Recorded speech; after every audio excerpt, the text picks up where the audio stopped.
A cop in a car bomb, along with an update on the Kristin Smart case. This and more on Charlie Crimebuster, well, what some people are calling the fastest minutes in podcasting.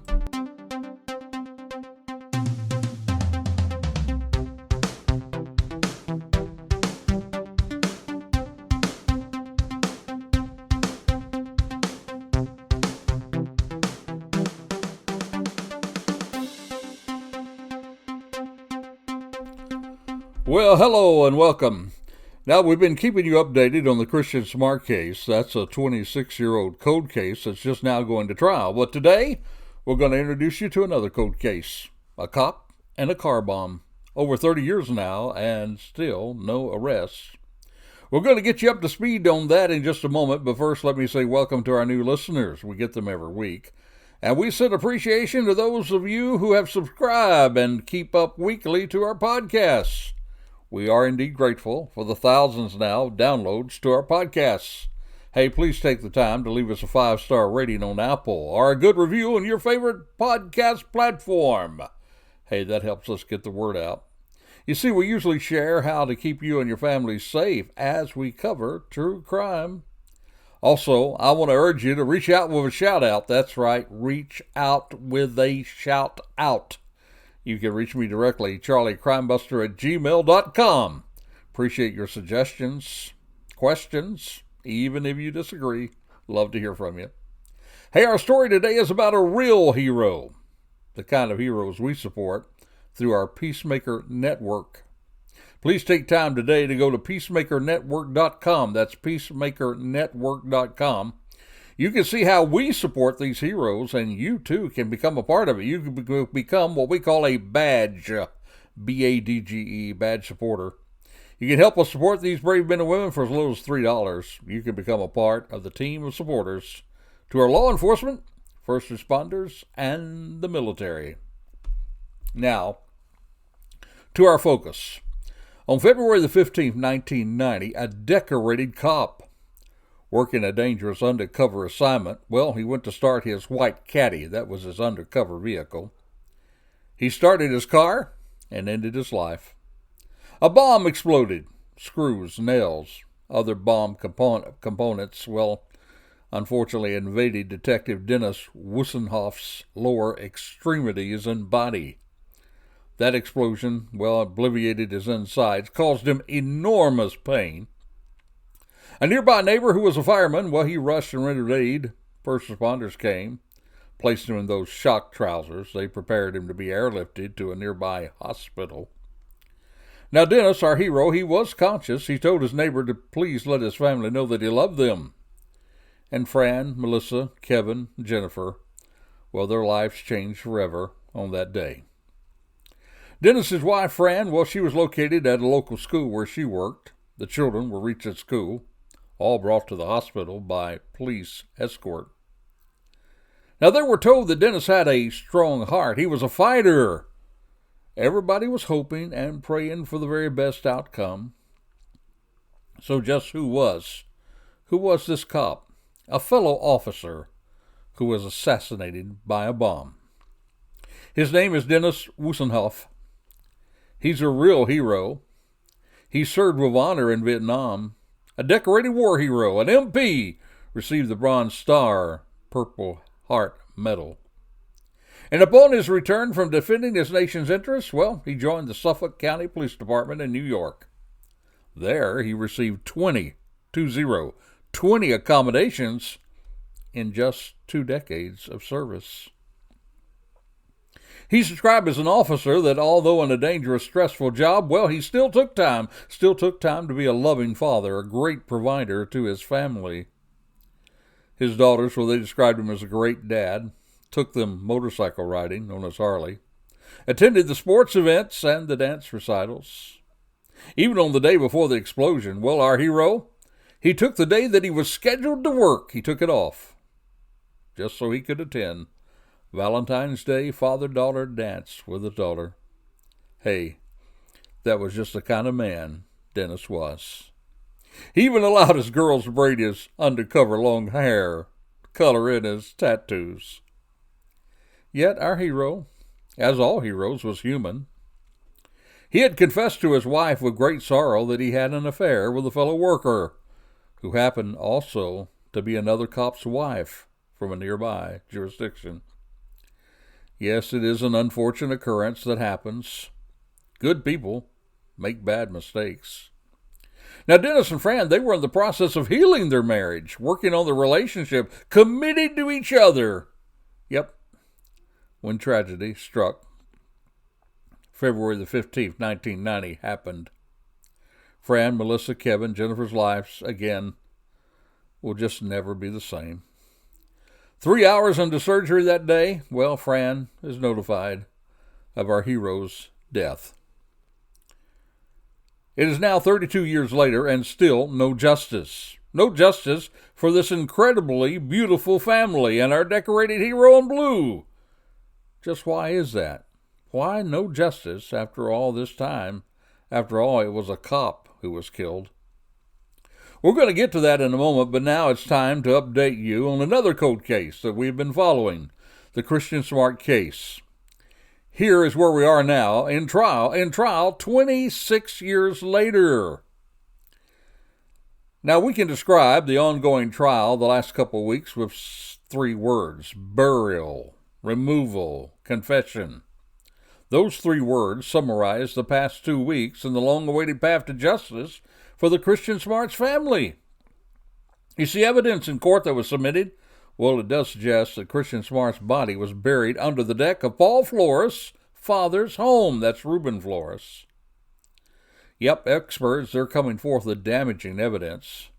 They point to a shape of a grave. They include body decomposition, fluids that was seeping into the ground. Hey, combine that with human blood stains and clothing fibers matching the clothes that Kristin wore on the night of her disappearance. Well, you have compelling evidence. Hey, on top of that, cadaver dogs smell the scent of death. Next, a neighbor testifies of suspicious activity that indicates that the body of Kristin Smart was being removed from Ruben Flores' home. That was before officials can arrive with a search warrant and dig under the deck. Hey, the neighbor mentions a full court press of Paul Flores' father, Ruben's ex-wife, and along with his ex-wife's husband, all coming to the suspected burial plot under the deck for an all-nighter. That's right, an all-nighter. Never done before, according to the neighbor. And those vehicles, they were all parked on the premise in such a way to obscure neighbors from being able to see what was happening on around the deck of the house. Highly suspicious activity indeed. Then comes the bombshell of the past 2 weeks. An acquaintance of Paul Flores, he reveals that Paul Flores told her, that's right, he told her that he got rid of Kristin Smart. On the stand, she says, and I quote, he was 1,000% serious. Now, all of this has been played out in court in the past couple of weeks. Now, this past week, the court went dark, just as it started, with another delay. Trial is expected to continue this Monday, September the 19th. Stay tuned to our podcast for additional updates on this cold case. Now back to our focus. I first heard about justice for Dennis Wustenhoff from a fellow law enforcement officer, a good friend, co-worker by the name of Tommy.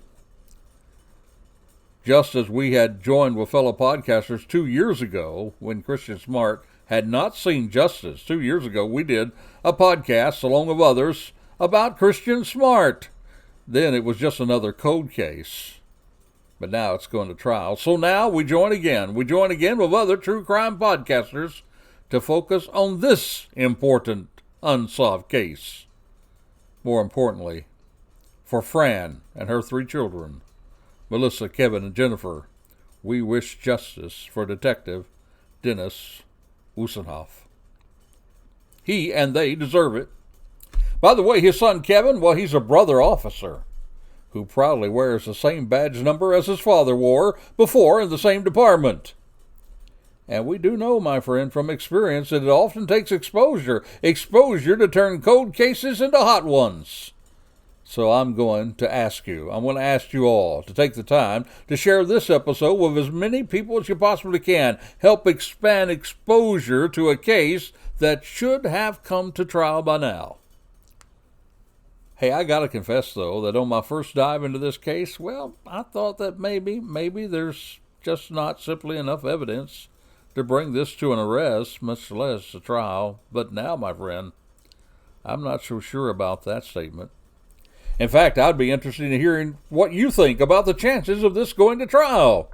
But first, let me share with you a little more of this story. Detective Dennis Wustenhoff had been killed with a car bomb. A decorated war hero, undercover police officer for 19 and a half years on the job.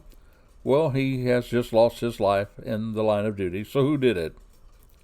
Well, the initial investigation, they entitled it a probable assassination. Perhaps he was a target of a recent conviction? Or was he killed to interrupt an ongoing investigation he was working on? Now, the family, after the explosion, of course, they were put in protective custody. After all, that blast endangered them, even knocking out windows in their home. And the entire department was on, quote-unquote, high alert. Days go by and no arrest. Cops continue on high alert as they mourn their fallen brother. 5,000 plus people attend this hero's funeral. Cops from all over the United States and even from around the world, as far as Paris, had all come to honor him. My friend, you know this is a brotherhood like none other. And when an officer is killed, the families left behind, they're all surrounded by a nation full of cops. But then the investigation, it takes a twist. You see, when looking at the people who may want to harm Dennis, beyond the criminal world, including the mafia, here comes the bombshell in this case. The husband of the wife that Detective Wustenhoff had the affair with. A cop from a nearby jurisdiction. Wait for it. He becomes the person of interest in this case. Some things immediately come to surface about this person of interest. You see, while 5,000 plus officers show up to support a fellow officer killed in the line of duty, this same person, just next door in another jurisdiction, this person of interest, he immediately leaves town, takes a vacation. Cops don't do this sort of things when another one is killed in the line of duty. They stay in support. But this person of interest cop, get this, not only does he leave town, but when questioned, immediately, lawyers up. Now, while these two things do not prove he is responsible for the bombing, it does give many cause to have reasonable suspicion to take a closer look. And we're going to take that closer look in just a moment. But right now, it's time for what we call our Courageous Citizen of the Week. You see, at Charlie Crimebuster, we take time to share a Courageous Citizen of the Week story. It encourages others to be courageous. And this Courageous Citizen of the Week, a server at a restaurant here in Orlando, Florida. You see, the mother of a boy who was rescued from abuse by an Orlando server in January of 2021, that mother of that boy, she's going to spend nearly a year in jail for her part in the case. You see, Kristin Smart, she faces abuse charges, and she just accepted a plea in the case. She was found guilty on aggravated child abuse and failure to report child abuse by a household member. And she was sentenced to 364 days in jail. She will get 15 days for credit for time served. Then she's going to have to serve 14 years probation upon release. And get this, she cannot have contact with her son or any minors. You see, according to the Orlando Police Department, this server, she was a server at the Miss Potato restaurant. She noticed the boy when a family of four sat down at a table on New Year's Day. Police said the man at the table, Timothy Lee Wilson, well, he did not allow the 11-year-old boy to order any food. And our server, she noticed that the child had bruises on his face and his arms. The server wrote a note that said, "Do you need help? Okay?" And he held it up to the boy while standing behind the man. That's so the father, couldn't see it. Then she said, "I wrote another sign asking him if he needs help." And then he nodded yes.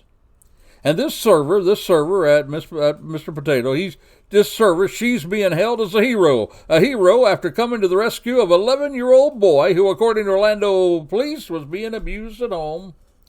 In fact, in an interview with the detectives, that little boy recounted incidents of mistreatment. Said he had ratchet straps tied around his ankles and his neck, was hung upside down from a door.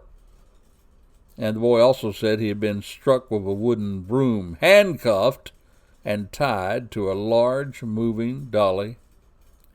He had all sorts of stages of bruising, so it wasn't like one incident. That's what Detective Aaron Lawler said in January 2021. It was ongoing abuse and torture. Hey, by the way, that boy's stepfather, thank God he was sentenced to life in prison in August after he was convicted for false imprisonment, aggravated child abuse with a weapon, aggravated child abuse and child neglect charges. And Swan, the mother, she admitted that she knew about the case, so they arrested her on 2 accounts of child neglect. So this server at a restaurant who saw something and said something and made a difference. My friend, this server is Charlie Crimebuster's Courageous Citizen of the Week. Now let's talk about our person of interest in this case, a cop in a car bomb. The suspect, his name is Robert Herron. And according to Associated Press article, the slaying of an undercover officer, Wustenhoff, it may be the result of a love triangle, not a revenge bombing by drug dealers as it was first reported. In fact, a Nassau police spokesman confirmed, now get this, that is Nassau County where this police officer serves and now is a suspect. You see, he was moved from person of interest to suspect. That's even according to the department he served in. Robert Horn, at the time, he was a 20-year veteran assigned to the Emergency Services Bureau of Nassau, where officers, watch this now, officers there in this Emergency Services Bureau, they received bomb and explosive training. Now, from listening to interviews with the family, it appeared to me that it did not take very long, not long for Fran, that's Dennis's wife, didn't take her long to have serious suspicions about this suspect. You see, these two families had vacationed together as friends. And Fran, she felt uncomfortable by the interaction she observed from her husband, Dennis, and Robert's wife. She also now felt uncomfortable about the cold stare from Robert about the same type of interaction between his wife and Dennis. And my friend, she observed this cold, evil stare from Robert Horn on more than one occasion. And the description that I heard about and read about, it leads me to believe that Robert Horn, I don't think he would be the type to emotionally react and respond, but rather the one who would strategically react. And my friend, taking someone out with a bomb, that's not an easy task. It takes strategic planning. Oh, I can just imagine the resentment in Robert Horn's life and how that yet intensified when he found out his wife was having an affair. An affair with anyone would bring rage to his life, much less finding out that it was another police officer that was having the affair. Now, you would think that police would be hot on pursuit of this case, right? But yet, it's 32 years later, not even an arrest. You have to ask yourself, why hasn't this at least gone to a grand jury? By the way, I should also tell you that Robert Horn? Well, he has support of his own department. In his own department, there are supporters there. And among that support, well, guess what? It's his own father-in-law, Daniel Lannon, the father to the mistress of Dennis. Now, Daniel Lannon is also a county police officer there at Nassau County, who, watch this now, became a detective, but hold on, he was also promoted to chief of the Criminal Intelligence Unit. Hey, pretty good person to have in your corner as you navigate the justice system that's bent on taking you down. Hey, let me ask you a question. Do you think that just maybe the fact that Robert Horn is connected like that, do you think that has anything to do with the delay of justice in this case? Well, if so, my friend, you're not alone. You see, according to a survey on Facebook, 1% of the people participated, they said that the case is unsolved because, quote, it was the perfect murder with no witnesses and unsolved due to no trace of evidence. That was 1%. 5% of the people said, well, a mistake was made along the way, which made a botched investigation unsolvable. And get this now, a whopping 90% in this survey said there was a cover-up to protect someone and to avoid bad publicity. Only 4% said other. So did you get that? 90% of the people think that there is something to him being connected.